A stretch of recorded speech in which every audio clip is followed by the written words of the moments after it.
캄보디아 남부 정글 깊은 곳, 세상이 외면한 지옥이 있었습니다. 철조망 너머로 들리는 건 신음이 아니었습니다. 이미 포기한 사람들의 숨소리였습니다. 손목이 묶인 채 바닥에 쓰러진 사람들, 공포로 얼어붙은 눈빛들, 그중 절반 이상이 한국인이었습니다. 미얀마계와 중국계 범죄 조직이 운영하는 불법 감금 캠프. 폐공장으로 위장된 그곳엔 최소 60명의 한국 국민이 갇혀 있었습니다. 구조 요청이 쏟아졌습니다. 하지만 태국 경찰은 관할받기라 했고 캄보디아 정부는 조사 중이라 답했습니다. 국제사회는 침묵했습니다. 메일은 쌓여만 갔고 답장은 없었습니다. 72시간, 이것은 인질 생존의 골든타임. 그러나 이미 60시간이 흘렀습니다. 현장에 있던 전직 영국군 특수작전사 로버트 헌터는 담배 연기를 내뿜으며 하늘을 올려다봤습니다. 20년 군 경력이 말해주고 있었습니다. 이곳에선 사람의 생명보다 돈이 빨리 움직인다고. 그런데 그날 새벽 모든 게 바뀌었습니다. 2025년 10월 15일 새벽 4시 40분. 프놈펜 국제공항 활주로에 비행기 한 대가 착륙했습니다. 검은 작전복을 입은 사람들이 내렸습니다.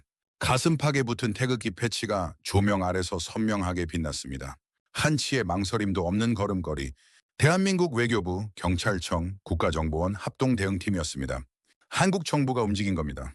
그들은 말하지 않았습니다. 계산하지 않았습니다. 그저 움직였습니다. 그때 무정이가 울렸습니다. 한국어로 된 명령이 흘러나왔습니다. 모든 수단을 동원하라. 대한민국 국민은 우리가 지킨다. 그것으로 현장의 공기가 바뀌었습니다. 17분 후 기적이 일어났습니다.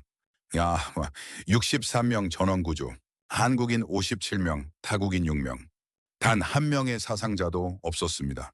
로버트 헌터는 그날 태극기 패치가 빗물에 젖어 반짝이는 걸 보며 무릎이 꺾였습니다. 자신이 20년 동안 믿어왔던 모든 것이 흔들렸습니다. 이것은 단순한 구조작전이 아니었습니다. 대한민국의 결단이었습니다. 그리고 세계가 잊고 있던 진짜 강대국의 정의였습니다.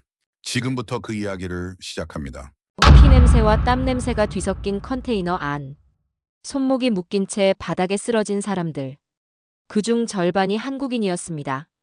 저는 20년 군 경력으로 수많은 현장을 봤지만 그날만큼은 달랐습니다. 아무도 오지 않았거든요. 제 이름은 로버트 헌터입니다. 전직 영국군 특수작전사 출신이고 지금은 동남아시아 안보자문으로 일하고 있죠. 2025년 10월, 저는 캄보디아 남부 프놈펜 외곽의 불법 단지 조사 임무를 맡았습니다. 현장에 도착했을 때 저는 숨이 막혔습니다. 녹슨 철조망 너머로 보이는 건물은 폐공장이었습니다. 벽은 금이 가 있었고 창문엔 철판이 덧대어져 있었죠. 하지만 그 안에서 들리는 건 기계 소리가 아니었습니다. 신음소리였습니다. 미얀마계와 중국계 범죄 조직이 합작으로 운영하는 곳이었습니다. 사람을 가두고 협박하고 돈을 뜯어내는 감금 수용소였죠. 그 안에 한국인이 최소 60명 이상 갇혀 있다는 정보를 입수했습니다. 저는 즉시 현지 당국에 보고했습니다. 태국 경찰은 이렇게 답했습니다. 관할이 아닙니다. 캄보디아 정부는 이렇게 말했습니다. 조사 중입니다. 조사 중이라는 말을 들은 지 사흘이 지났지만 아무도 오지 않았습니다. 저는 냉소적으로 웃었습니다. 이곳에선 사람의 생명보다 돈이 빨리 움직인다는 걸 알고 있었으니까요. 권력자들은 눈을 감고 범죄자들은 돈을 세고 피해자들은 그저 바닥에서 신음할 뿐이었습니다. 구조 요청 메일은 쌓여만 갔습니다. 답장은 없었습니다. 저는 텐트 안에서 담배를 한 대 피웠습니다. 연기가 천천히 올라가는 걸 바라보며 중얼거렸습니다. 여기선 아무도 오지 않아. 그런데 그날 새벽 모든 게 바뀌었습니다. 2020년 3월 15일 새벽 4시 40분. 프놈펜 국제공항 활주로에 비행기 한 대가 착륙했습니다. 군용기가 아니었습니다. 민항기도 아니었죠. 하지만 그 안에서 내린 사람들의 움직임은 군인 그 자체였습니다. 검은색 작전복, 가슴팍에 붙은 태극기 패치, 그리고 한치의 망설임도 없는 걸음걸이. 저는 그 순간 등골이 서늘해지는 걸 느꼈습니다. 한국 정부가 움직인 겁니다. 외교부, 경찰청, 국가정보원 합동 대응팀이었습니다. 그들은 말없이 장비를 내렸고 무전기를 점검했고 지도를 펼쳤습니다. 저는 그들 옆을 지나가다 무전기 너머로 들리는 목소리를 들었습니다. 모든 수단을 동원하라. 국민은 우리가 지킨다. 그 한 문장에 현장의 공기가 바뀌었습니다. 저는 20년간 전장을 누볐습니다. 아프가니스탄에서도 이라크에서도 아프리카 분쟁 지역에서도 일했죠. 하지만 이런 명령은 처음 들었습니다. 계산이 아니었습니다. 협상도 아니었습니다. 그저 결단이었습니다. 그날 밤 작전이 시작됐습니다. 캄보디아 경찰은 방관했습니다. 현지 권력자들은 뒤로 숨었습니다. 하지만 한국팀은 멈추지 않았습니다. 불빛 하나 없는 정글 속에서 손짓 하나로 전원이 움직였습니다. 소리 없이, 그러나 정확하게 말입니다. 저는 멀리서 그 장면을 지켜봤습니다. 드론이 하늘을 맴돌고 열감지 장비가 내부를 스캔하고 대원들이 그림자처럼 건물을 포위했습니다. 그리고 단 17분 만에 모든 게 끝났습니다. 총성은 3발뿐이었습니다. 비명은 없었습니다. 그저 철문이 열리는 소리, 그리고 누군가 우는 소리만 들렸습니다. 63명. 한국인 57명, 태국인 6명이 구조됐습니다. 단 한 명의 사상자도 없었습니다. 저는 그 순간 무릎이 꺾일 뻔했습니다. 20년 동안 제가 본 군대는 힘으로 싸웠습니다. 하지만 그들은 달랐습니다. 그들은 사람을 지키기 위해 싸웠습니다. 작전이 끝난 뒤 저는 한 대원에게 물었습니다. 어떻게 이렇게 빨리 움직일 수 있었습니까? 그는 태극기 패치를 가리키며 짧게 답했습니다. 저기 우리 국민이 있으니까요. 그날 새벽 저는 깨달았습니다. 강대국이란 무기를 가진 나라가 아니라 국민을 지키는 나라라는 걸 말입니다. 작전 종료 2시간 후, 저는 한국 합동 대응팀 본부 텐트 문을 열었습니다. 그 순간 심장이 멎었습니다. 벽 전체가 살아 있었습니다. 거대한 스크린 6개가 실시간으로 움직이고 있었습니다. 드론 32대가 찍는 정글 상공 영상, 10감지 카메라가 포착한 인간의 체온, 위성이 내려다본 캄보디아 남부 전체. 그리고 그 모든 정보가 하나의 화면으로 통합되고 있었습니다. K-택틱스. 한국이 독자 개발한 인공지능 전술 시스템이었습니다. 화면 한쪽에서 붉은 점 하나가 움직였습니다. 인지를 태운 차량이었습니다. 시스템이 즉시 반응했습니다. 예상 경로 3개가 노란 선으로 그려졌습니다. 각 경로의 성공 확률까지 표시됐습니다. 68%, 72%, 54%. 미군이라면 이 데이터 분석에만 15분이 걸렸을 겁니다. 상급 지휘부와 통화하고 위험성 검토하고 승인받고. 하지만 여기선 3초 만에 명령이 떨어졌습니다. 박유 대사의 손이 화면을 가리켰습니다. 이진학 형사가 고개를 끄덕였습니다. 통신병이 무전기를 잡았습니다. 화면 속 파란 점들이 즉시 움직였습니다. 드론 2대가 방향을 틀었습니다. 지상 차량이 속도를 올렸습니다. 모든 게 3초 안에 일어났습니다. 저는 입을 다물지 못했습니다. 20년 군 경력 동안 NATO 합동 사령부도 받고 미 중부군 사령부도 받습니다. 하지만 이런 속도는 처음이었습니다. 더 놀라운 건 따로 있었습니다. 시스템은 제안만 했습니다. 결정은 사람이 내렸습니다. 화면 왼쪽에 경고 메시지가 떴습니다. 위험도 높음. 재검토 권장. 하지만 박유 대사는 화면을 끄지 않았습니다. 손으로 밀어냈습니다. 인간의 판단이 기계를 이겼습니다. 외교부, 경찰청, 국가정보원. 평소라면 부처 간 이견으로 회의만 2시간 걸렸을 조직들이었습니다. 하지만 여기선 눈빛만으로 합의가 이루어졌습니다. 박유 대사가 지도를 가리켰습니다. 이진학 형사가 펜으로 동그라미를 그렸습니다. 국정원 요원이 태블릿에 좌표를 입력했습니다.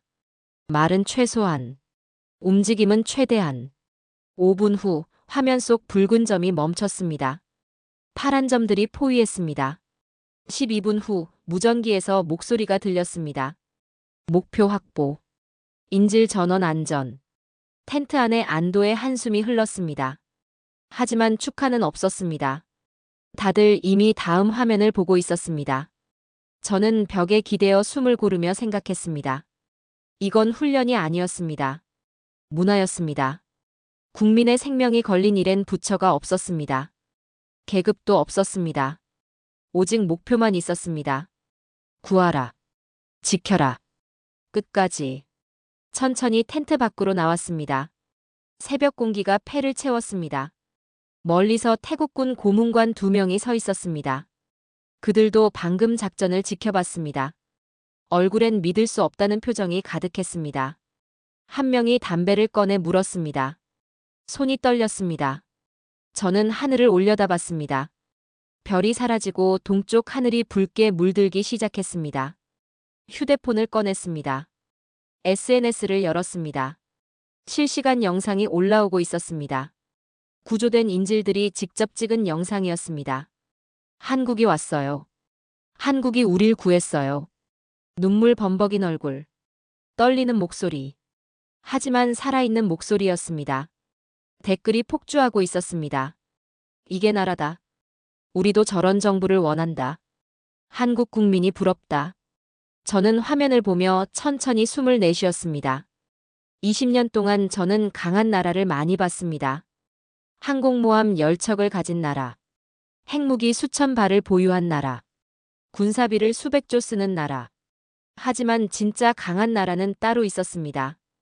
국민이 위험하면 3초 만에 결정하는 나라. 확률이 낮아도 포기하지 않는 나라. 한 명도 놓치지 않겠다고 맹세하는 나라. 그게 바로 대한민국이었습니다. 작전 종료 3일째 새벽. 저는 야전 의료 텐트로 향했습니다. 100m 전부터 냄새가 났습니다. 소독약, 땀, 피. 그리고 두려움의 냄새. 텐트 입구를 열었습니다. 안은 조용했습니다. 신음조차 없었습니다. 구조된 사람들은 이미 울 기운도 없었습니다. 한쪽 구석에서 서진이 무릎을 꿇고 있었습니다. 한 여성의 팔에 붕대를 감고 있었습니다. 손이 떨리지 않았습니다. 동작이 느렸습니다. 마치 아기를 안듯 조심스러웠습니다. 여성이 움찔했습니다. 상처가 쓰라렸을 겁니다.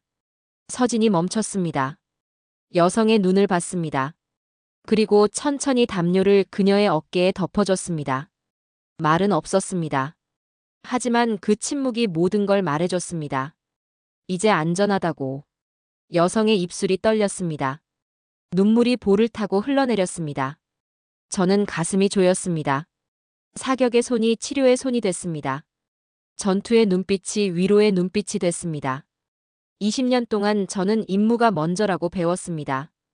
목표 달성이 최우선이라고 배웠습니다.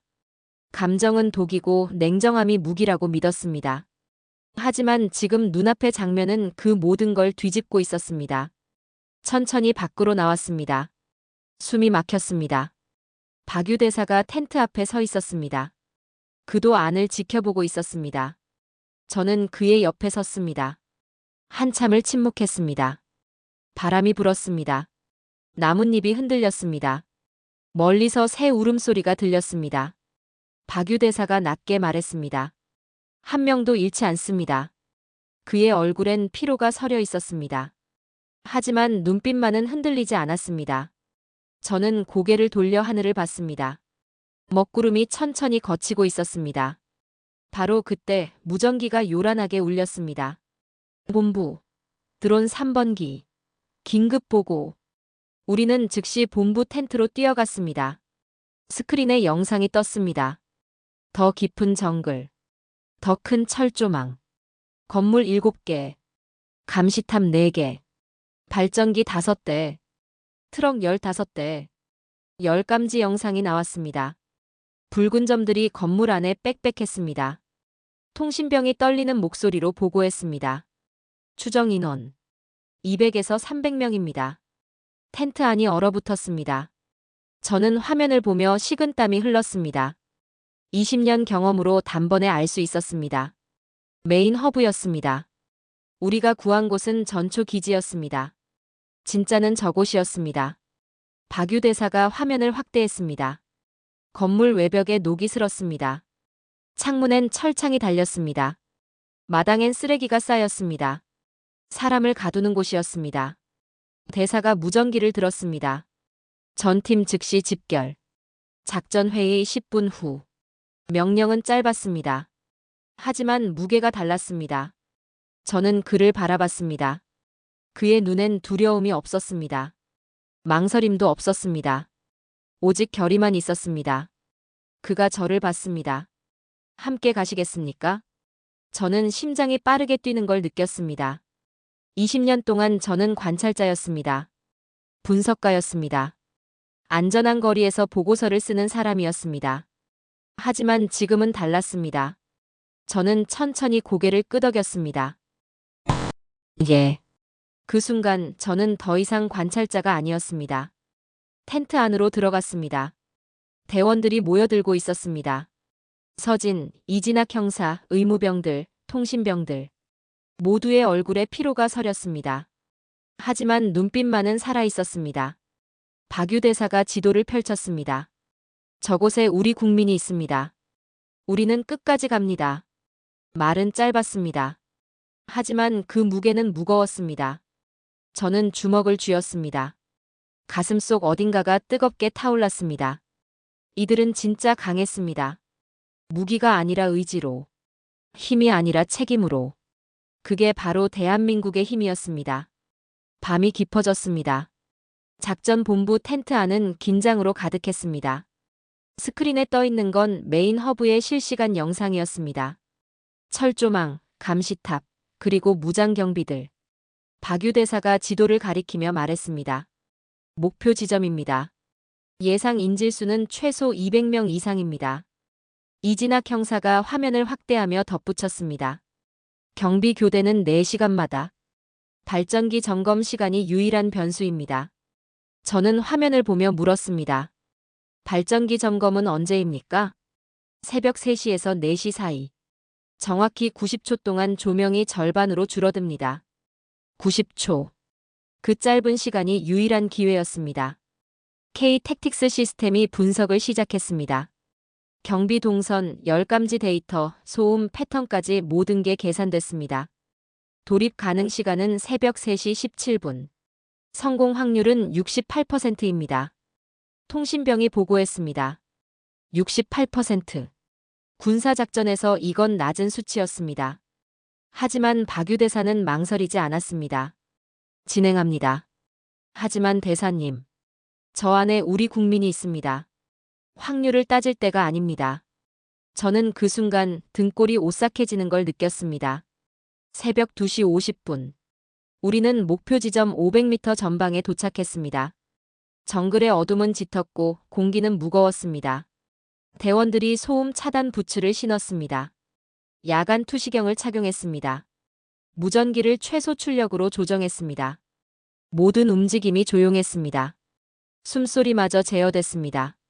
3시 10분. 발전기 소음이 바뀌었습니다. 박유 대사가 손을 들었습니다. 30초 대기. 시간이 천천히 흘렀습니다. 20초, 10초, 5초. 박유 대사의 손이 내려왔습니다. 돌입. 그 순간 모든 게 움직였습니다. 1번 팀이 좌측 철조망을 커팅했습니다. 2번 팀이 우측 사각지대로 침투했습니다. 3번 팀이 후방으로 이동했습니다. 손 신호만으로 모든 게 진행됐습니다. 엄지 위로, 검지 좌측, 손등 한 번. 저는 그 광경을 보며 전율했습니다. 이건 훈련이 아니었습니다. 숨결 그 자체였습니다. 3시 18분. 첫 접촉이 발생했습니다.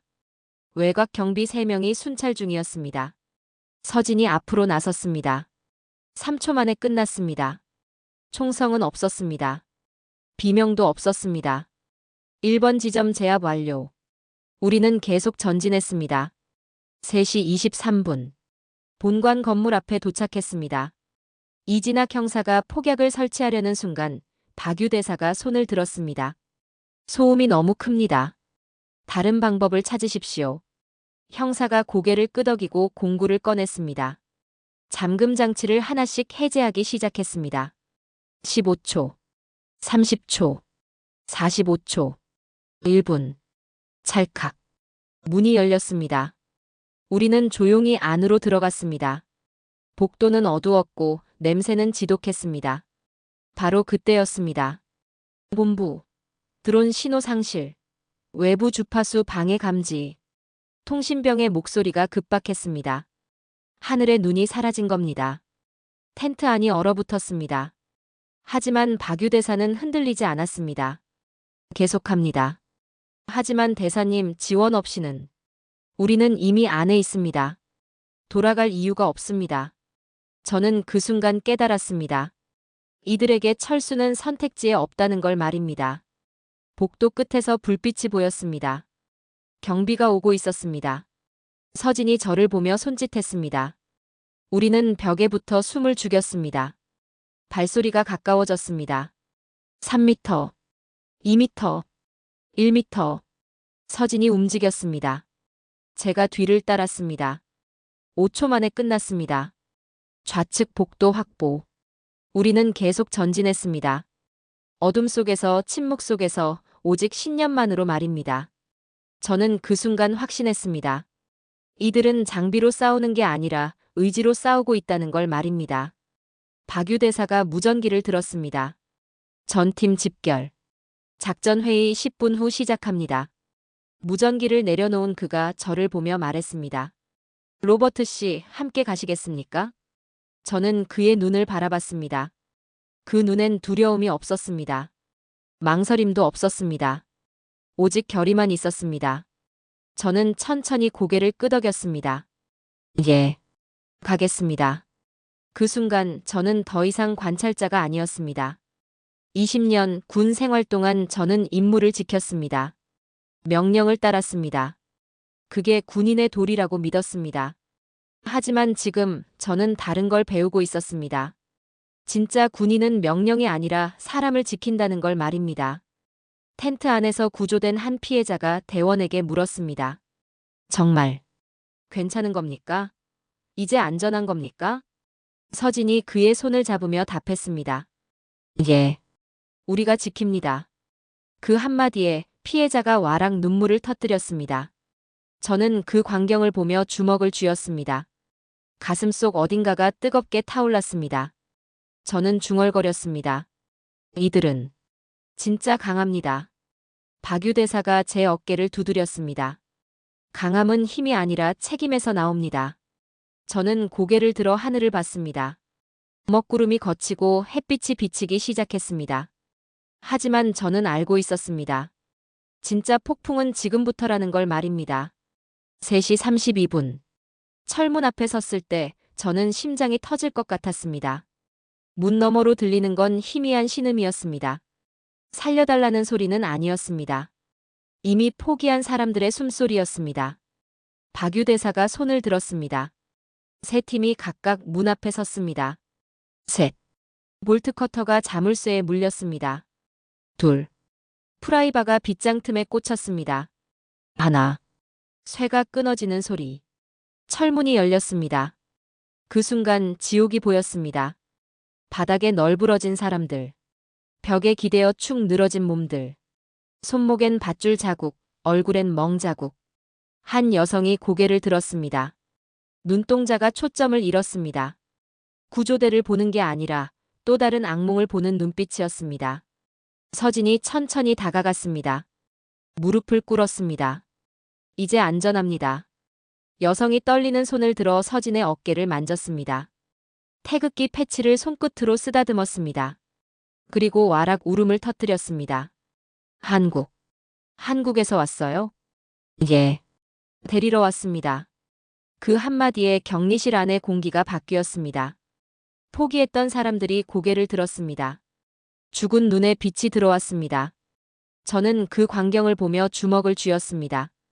20년 군 생활 동안 본 적 없는 장면이었습니다. 바로 그때 복도 끝에서 발소리가 들렸습니다. 빠르고 거칠고 여러 명이었습니다. 적 접근. 후방에서 오고 있습니다. 무전기가 울렸습니다. 박유 대사가 즉시 명령했습니다. 인질 대피 즉시 시작. 3번 팀 후방 차단. 대원들이 인질들을 일으켜 세웠습니다. 걸을 수 없는 사람은 업었습니다. 부축할 힘도 없는 사람은 끌었습니다. 복도가 아수라장이 됐습니다. 저는 서진과 함께 후방으로 달렸습니다. 모퉁이를 돌자 손전등 불빛이 보였습니다. 적이었습니다. 5명. 총을 들고 있었습니다. 멈춰. 고함이 터졌습니다. 서진이 저를 벽 쪽으로 밀었습니다. 총성이 울렸습니다. 총알이 벽을 스쳤습니다. 귀가 먹먹해졌습니다. 화약 냄새가 코를 찔렀습니다. 서진이 반격했습니다. 정확한 2발. 앞에 적이 쓰러졌습니다. 나머지가 흩어졌습니다. 방으로, 계단으로, 어둠 속으로. 추격 금지. 인질 확보가 우선입니다. 무전기에서 박유대사의 목소리가 들렸습니다. 서진이 후퇴했습니다. 저도 따라갔습니다. 복도를 돌아 나오자 대피가 한창이었습니다. 비틀거리는 사람들, 울고 있는 사람들, 기어가는 사람들. 그 혼란 속에서도 대원들은 침착했습니다. 한 명씩 밖으로 옮겼습니다. 저는 한 남성을 부축했습니다. 그의 몸무게가 제 어깨에 실렸습니다. 너무 가벼웠습니다. 뼈만 남은 몸이었습니다. 조금만 버티십시오. 제가 말했습니다. 제 목소리가 떨렸습니다. 건물 밖으로 나왔습니다. 새벽 공기가 차가웠습니다. 헬리콥터 프로펠러 소리가 들렸습니다. 버스 엔진 소리가 들렸습니다. 부상자들이 들것에 실렸습니다. 경상자들이 버스에 올랐습니다. 저는 제가 부축한 남성을 의료진에게 넘겼습니다. 그가 제 손을 잡았습니다. 고맙습니다. 고맙습니다. 저는 고개를 저었습니다. 저 말고 저들에게 감사하십시오. 제가 태극기 패치를 단 대원들을 가리켰습니다. 남성이 그쪽을 바라봤습니다. 눈물이 뺨을 타고 흘러내렸습니다. 모든 인질이 대피했습니다. 건물이 비었습니다. 박유대사가 건물을 바라보며 무전기를 들었습니다. 증거 확보 완료. 철수합니다. 이진학 형사가 서류 가방을 들고 나왔습니다. 무거워 보였습니다. 범죄의 증거가 가득 들어 있었습니다. 장부, 서버하드, 여권, 현금 전부 확보했습니다. 잘했습니다. 우리는 철수를 시작했습니다. 하늘이 밝아지고 있었습니다. 동쪽에서 햇빛이 올라왔습니다. 저는 뒤를 돌아봤습니다. 건물이 멀어졌습니다. 지옥이 멀어졌습니다. 그리고 그 앞에 서 있는 대원들이 보였습니다.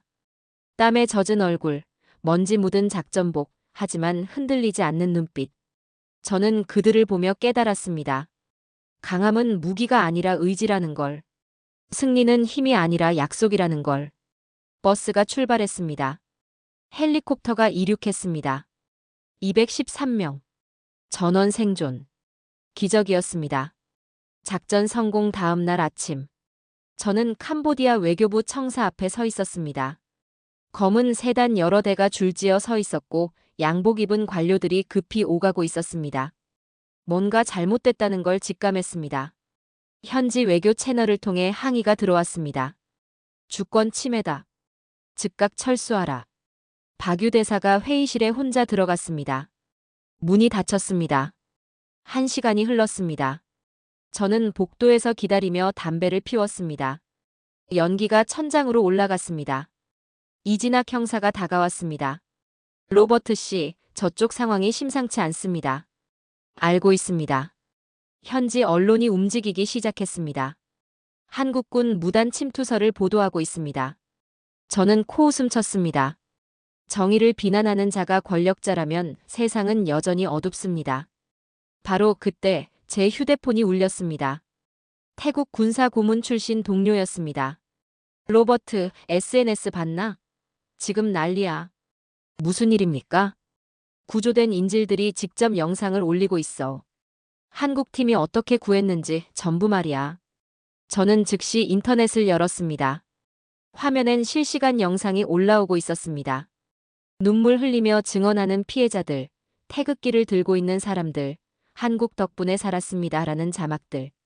댓글이 폭주하고 있었습니다. 한국이 진짜 움직였다. 이게 강대국이다. 우리 정부는 뭐 했나? 진실은 이미 퍼지고 있었습니다. 거짓으로 막을 수 없었습니다. 회의실 문이 열렸습니다. 박유대사가 나왔습니다. 얼굴은 무표정이었지만 걸음은 흔들리지 않았습니다. 대사님, 어떻게 되었습니까? 이진학 형사가 물었습니다. 본국에서 지침이 왔습니다. 외교 마찰 최소화하라고 했습니다. 그럼 지침은 지침일 뿐입니다. 박유 대사가 창밖을 바라봤습니다. 우리는 생명을 구했습니다. 그게 전부입니다. 저는 그 순간 이 사람의 진짜 힘을 봤습니다.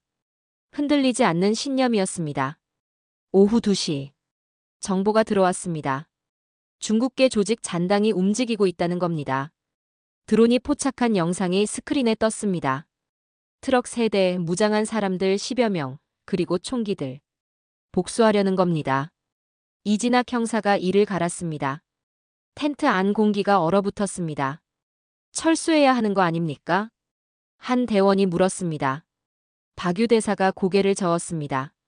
철수하면 그들이 다시 돌아옵니다. 인질들이 다시 잡힙니다. 하지만 본국 지침이 국민의 생명이 명령입니다. 그의 목소리는 낮았지만 단호했습니다. 저는 그 순간 제 안에서 뭔가 끓어오르는 걸 느꼈습니다. 20년 동안 저는 명령을 따랐습니다. 안전한 선택을 했습니다. 그게 군인의 도리라고 믿었습니다. 하지만 지금 눈앞에서 진짜 군인을 보고 있었습니다. 저도 함께 가겠습니다. 제 입에서 말이 나왔습니다. 박유 대사가 저를 바라봤습니다. 로버트 씨, 이건 당신의 임무가 아닙니다. 아닙니다. 이제는 제 임무입니다. 저는 제 가슴을 쳤습니다. 당신들이 보여준 걸 저도 배웠습니다. 국민을 지키는 게 진짜 군인이라는 걸 말입니다. 박유 대사가 잠시 침묵했습니다. 그리고 고개를 끄덕였습니다. 좋습니다. 함께 가시죠. 밤이 깊어졌습니다. 작전 회의가 시작됐습니다. 목표는 명확했습니다. 조직 잔당을 완전히 제압하고 다시는 돌아올 수 없게 만드는 것. 이번엔 끝을 봅니다. 박유 대사가 지도를 펼쳤습니다. 우리가 물러서면 그들이 다시 옵니다. 하지만 우리가 끝내면 이 땅에 평화가 옵니다. 대원들이 고개를 끄덕였습니다. 두려움은 없었습니다. 오직 결의만 있었습니다. 저는 그들의 얼굴을 하나씩 봤습니다. 서진, 이진학 형사, 의료팀원들, 통신병들. 모두 다른 부처 출신이었지만 지금은 한 팀이었습니다. 새벽 1시. 우리는 출발했습니다.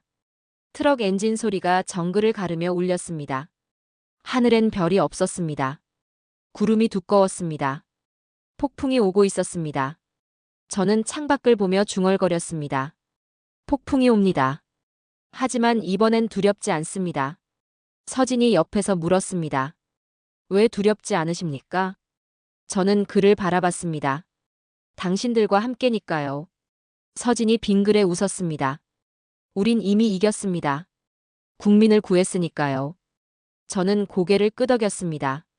트럭이 계속 달렸습니다. 폭풍을 향해, 어둠을 향해, 하지만 정의를 품고 달렸습니다. 저는 가슴에 손을 얹었습니다. 심장이 뛰고 있었습니다. 20년 만에 처음 느끼는 감정이었습니다. 두려움이 아니라 확신이었습니다. 새벽 2시 30분. 폭우가 쏟아지기 시작했습니다. 빗물이 앞 유리를 때렸습니다. 와이퍼가 미친 듯이 움직였지만 시야는 흐렸습니다. 도로는 진흙탕이 됐고 트럭 바퀴가 물살을 가르며 나아갔습니다. 저는 창밖을 봤습니다. 번개가 하늘을 갈랐습니다. 순간 정글이 환하게 드러났다가 다시 어둠에 잠겼습니다. 목표 지점까지 3km. 우리는 라이트를 껐습니다. 야간 투시경만으로 전진했습니다. 빗소리가 모든 걸 삼켰습니다. 무전기 소리도 숨소리도 심장 소리도. 2km. 트럭이 멈췄습니다. 대원들이 내렸습니다. 빗물이 작전복을 적셨습니다. 부츠가 지늘게 빠졌습니다. 하지만 아무도 멈추지 않았습니다. 박유 대사가 손을 들었습니다. 세 팀으로 나뉘었습니다. 포위 작전이었습니다. 저는 서진과 함께 좌측으로 이동했습니다. 나무 사이로, 덤불 사이로 빗속을 뚫고 나아갔습니다. 1km 지점. 불빛이 보였습니다. 적의 캠프였습니다. 천막 4개, 트럭 3대, 그리고 모닥불 하나. 빗속에서도 불은 꺼지지 않았습니다. 기름을 부은 모닥불이었습니다. 그 주위로 사람들이 모여 있었습니다. 13명. 모두 총으로 무장하고 있었습니다. 서진이 쌍안경으로 확인했습니다. 저도 봤습니다. 그들은 웃고 있었습니다. 술을 마시고 담배를 피우고 농담을 하고 있었습니다. 저는 이를 갈았습니다. 저들은 사람을 가두고 협박하고 고문했습니다. 그러고도 웃고 있었습니다.